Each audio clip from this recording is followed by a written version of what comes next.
Bonjour tout le monde.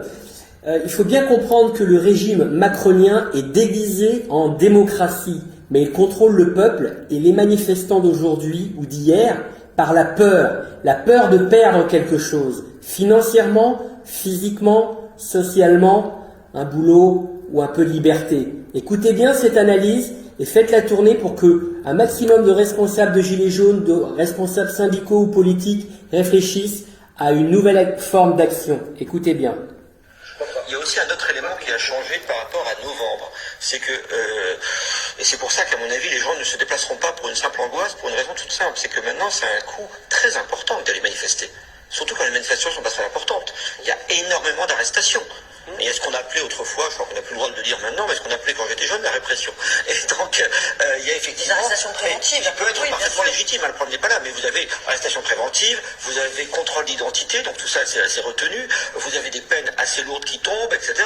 C'est très risqué, si vous voulez, quand vous êtes quelqu'un de tout à fait normal, etc., d'aller là-bas, de courir, de pouvoir perdre son emploi, sa liberté, c'est assez rare en réalité, mais sans penser des blessures. Donc, si vous voulez, ce degré de violence qui a marqué ces manifestations et l'importance de la répression policière et surtout judiciaire décourage énormément de gens. Donc il faut un motif sérieux quand même pour prendre aujourd'hui ce risque-là.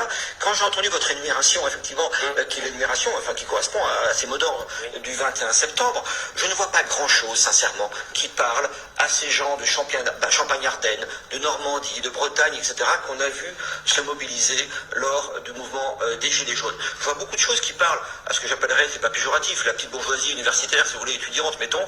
Je vois beaucoup de choses qui parlent aussi à cette petite frange qu'on voit à Nantes, mais qui existe partout en Europe, qui existe à Berlin, qui existe à Athènes, de ce petit milieu, si vous voulez, qui est même plus vraiment gauchiste, mais d'adeptes d'une forme de petite guérilla des rues, qui c'est toute une petite microculture.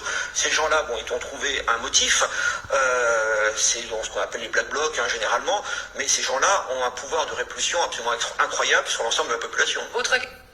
Voilà.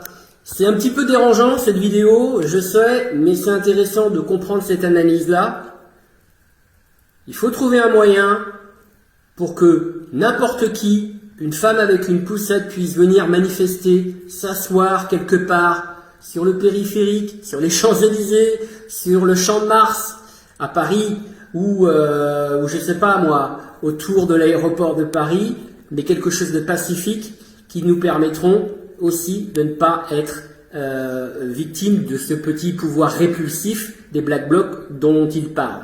Voilà, à diffuser et puis j'invite à la réflexion, mais notre victoire passera par la manière de vaincre la peur qui est volontairement distillée par ce pouvoir.